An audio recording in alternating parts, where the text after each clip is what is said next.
I want to spend the next 18 minutes reflecting on where our waste comes from, where it goes, how we think about its value, and how we can use our ingenuity to reimagine what we can do with it. But I think a first important question to ask is, how did we arrive at this current relationship that we have with waste? You know, once we throw something away, we really don't want to think about it again. Life is complicated, we're busy, it's understandable. But the whole notion of how we think about waste is based on this concept that there's a place called away, right? So where is this mythical and abstract place called away? The real away is landfills. And they're conveniently hidden from sight in low-income neighborhoods, rural communities, and in developing countries. Wealthy neighborhoods pay for the convenience of sending their waste away and not having to really deal with it again, and low-income neighborhoods bear the burden. Chicago's own landfills are so full, it's estimated we have about 5 years of remaining capacity in them. Once that last landfill closes, we're just going to have to send our waste farther and farther away because Cook County, the county that we're in, also has a landfill ban, meaning there will be no more new landfills in Cook County. So when we do have control over where our waste goes, it often does go to landfills, like the Fresh Kills landfill in Staten Island, which in volume is the same size as the Great Wall of China. It also forms the highest geographical point along 1,500 miles of the eastern seaboard.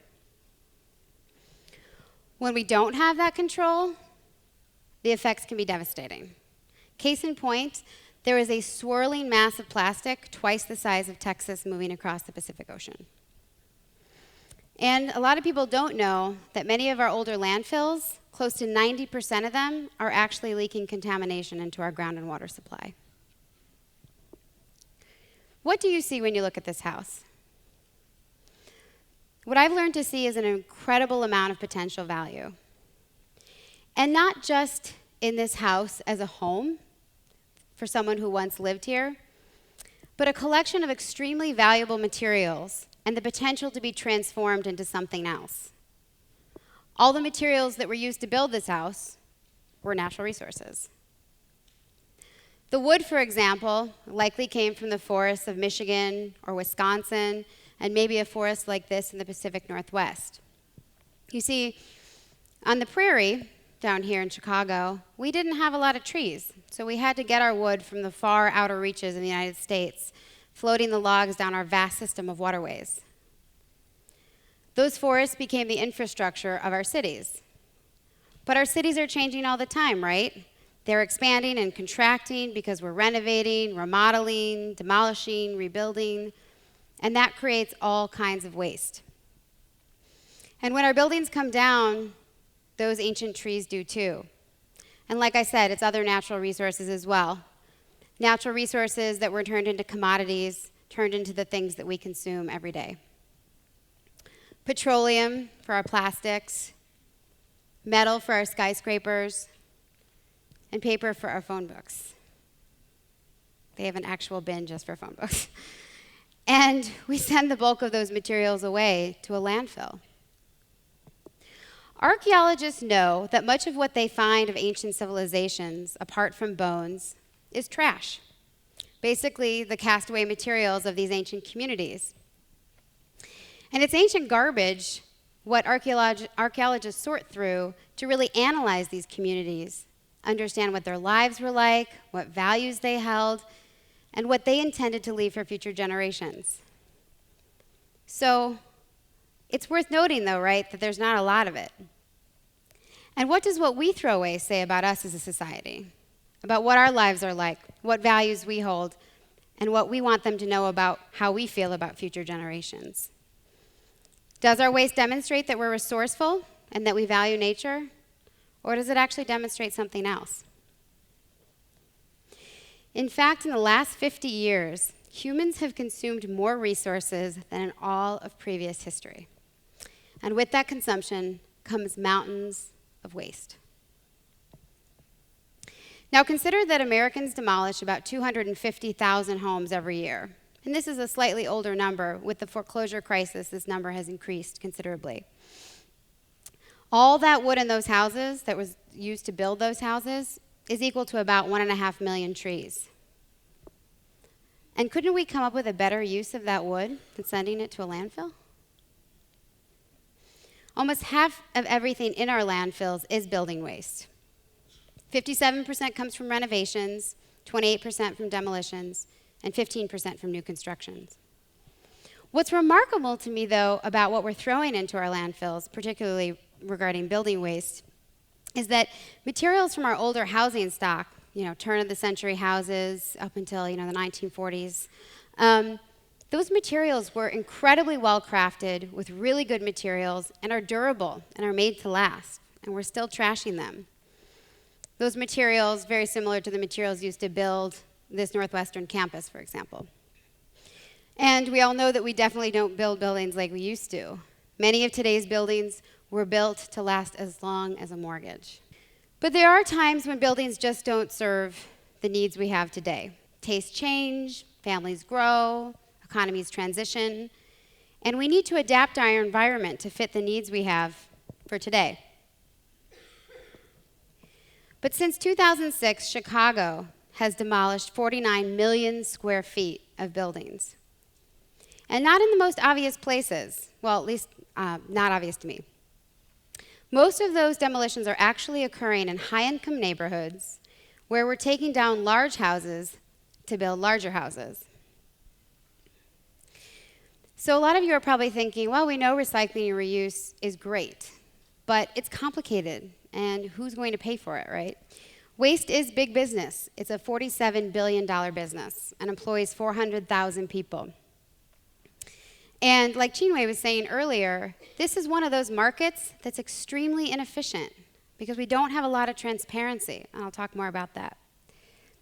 Part of the problem here is that we don't know a lot about that industry. And why I think that we don't know a lot about this industry is because I think we have this problem with waste. I think we're uncomfortable with it, we're overwhelmed by it, and so once we throw it away, we don't want to think about it again. So we don't invest the time and resources to measure it so we can manage it. But we're basically trashing a huge amount of potential value in doing so. But despite the lack of abundant data, there are some ways to measure the impacts, and the recycling and reuse industry has been shown to produce 20% more economic output than landfilling. Studies also show that the reuse and recycling industry creates 7 jobs for every 1 job in landfilling. And that seems really abstract, but when you think about it, it makes sense, right? Because with demolition, you're basically taking, you've got 1 to 2 people, 1 to 2 days, you demolish a house, you crush the materials, throw it into a bin, it gets transported to a transfer station or a landfill, and gets dumped. That's the end of the story. But the alternative, what we call deconstruction, involves a crew of 5 people, 1 to 2 weeks. They take apart the house so all the component materials can be reused. They organize the materials on site, pack them up, transport them to somewhere they're going to get resold or recycled, remanufactured, reprocessed, or fixed, and then they get another life. And that means a lot more people in that process, and that means a lot more jobs. Data is data, and like I said, there's not a lot of transparency in this market. But there's real proof that this type of reimagination is happening. And it's happening in cities all across the country. But I just want to take a few minutes and talk to you guys a little bit about a project we're working on here in Chicago, Rebuilding Exchange.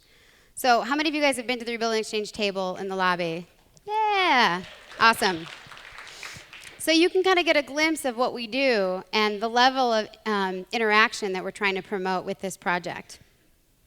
About 10 years ago, I had the opportunity to do some traveling. And like any traveling, it really opens your eyes to what other cultures are doing, how they think, what they value. And I was really struck by how people in other countries and other communities value their waste and value their natural resources. And I was very impacted when I came back to Chicago, which is my hometown. I really thought that I wanted to focus my efforts and my energy on making those connections and trying to get more alternative ways of handling waste happening here. So the first thing I did was some investigation. And for those of you familiar with the Blue Bag program, you will not be surprised when I tell you I was disappointed with what I found out. The city was only recycling 20% of its waste. I'm sorry, 12% of its waste. And I thought, we can do better than this. This is Chicago. And the question that we kept asking ourselves is, so what does it take to change people's behavior? How are we going to do this? So after doing some research and talking to more folks, after a few years, we really started to sort of build a platform, and we set out to test a hypothesis. So the Rebuilding Exchange was founded on this belief that waste has a significant amount of potential value, of hidden value. And that in order to realize that value, we have to give people the opportunity to see it differently, to experience it in a new way, to bring it out of the shadows and back from this abstract place called away. So what exactly does Rebuilding Exchange do? Simply stated, Rebuilding Exchange is a store where people can come and get reclaimed building materials and buy the stuff that we've deconstructed out in the field. So instead of demolishing, we're deconstructing and we're bringing the materials to the warehouse. This old growth wood is an example of some of the materials we get in abundance from these old growth houses. A deconstruction site that looks like this might be where we get that wood. But having a store is just one aspect, one part of the reimagination. We also provide a lot of educational programming because we're really trying to engage people and teach them about how they can reimagine materials themselves. We're empowering them to learn how to use tools again to actually make the things that we're reclaiming. We also provide job training for people coming out of the prison system, and I'll tell you a little bit more about that in a second.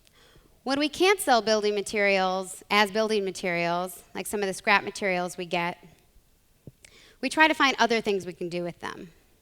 So for example, we get a lot of scrap wood and scrap flooring. So we work with designers to come up with new ways to upcycle these materials into things that people want and need. So this, for example, is a clock that we make with scraps of wood flooring and also fallen trees that have had the emerald ash borer problem. What's really cool about this project, speaking again to Chinwe's presentation, is that we crowdfunded a production of these clocks, and we raised about $42,000 in 30 days using that kind of capital raise, which is really exciting. And it's really talking about the new models. And I also like to say that we create jobs in the waste reimagination sector. These are all real people. They all work at Rebuilding Exchange. And just like we believe in the hidden value in materials, we believe in the potential in everyone. A core part of what we do is provide job training to people coming out of the prison system, to ex-offenders.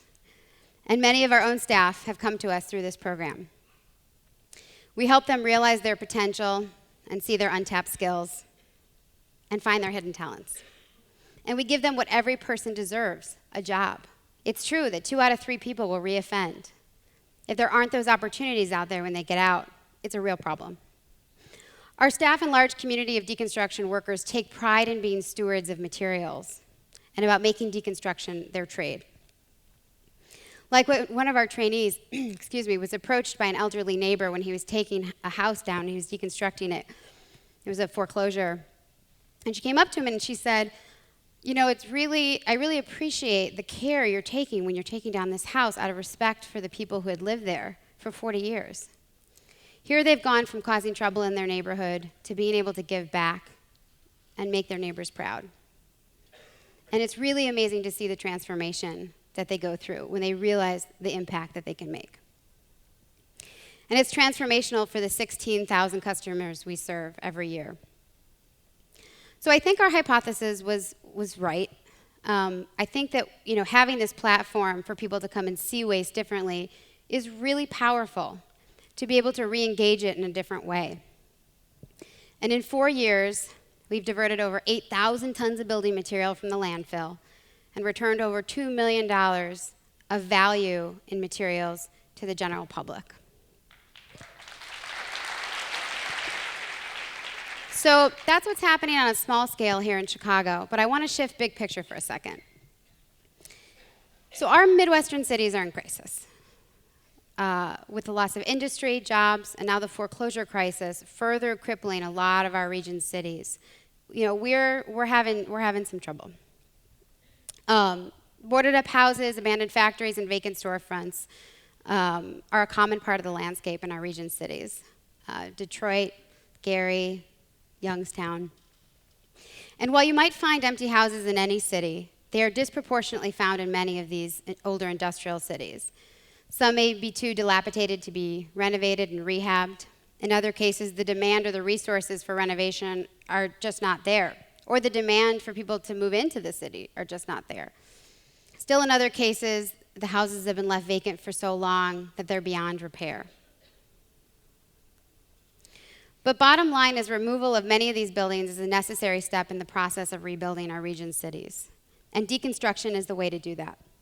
It's the socially, economically, and environmentally responsible way to do that. It's also the way that favors reimagination and the valuation of these urban assets, and the way that favors putting people back to work in our neighborhoods. It shouldn't be surprising that many of these neighborhoods hardest hit by disinvestment are also the same communities that have the highest incarceration rates. These are our forgotten neighborhoods with forgotten resources and forgotten social capital. So it's time to start the process of reimagining these places and realizing the impacts we can make by demonstrating that these buildings have value. So I want to leave you with 3 points to think about today. First, that in order to change the way we think about waste, we first have to see waste. What I mean see is accept waste, make it part of our day-to-day decision-making, make clear receptacles, make waste a focal part of our conversation, engage it. Humans have this amazing power to assign value to things, and we need to start treating waste as a valuable asset. These are our natural resources after all, and we're already starting to mine our own landfills for these resources. Second, there's no simple solution to our waste problem, but there's no such place as a way either. This will take time to figure out, but we have to take the first step. And all of you can take that first step by thinking twice about what you consume and how much, like not taking a plastic bag at the grocery store or filling up a water bottle instead of throwing it out and buying a new one. In fact, each of you sitting here generates almost 5 pounds of waste per day. Collectively, as Americans, we generate 4,800 Titanics worth of garbage each year. And I ask you to think twice about what you throw away, where you throw it, and what alternatives there might be to throwing it away in the first place. Like the example I gave with Rebuilding Exchange, are there other outlets for your stuff to get a second chance? You all have the power to make things valuable. Third and lastly, I think we're starting to realize that unregulated consumption is unsustainable, and that we've used much of our natural resources in the last 50 years. So what do you want future archaeologists to learn about us from our waste? I challenge all of us to start reimagining a world where we value our waste and where there is no away. Thank you.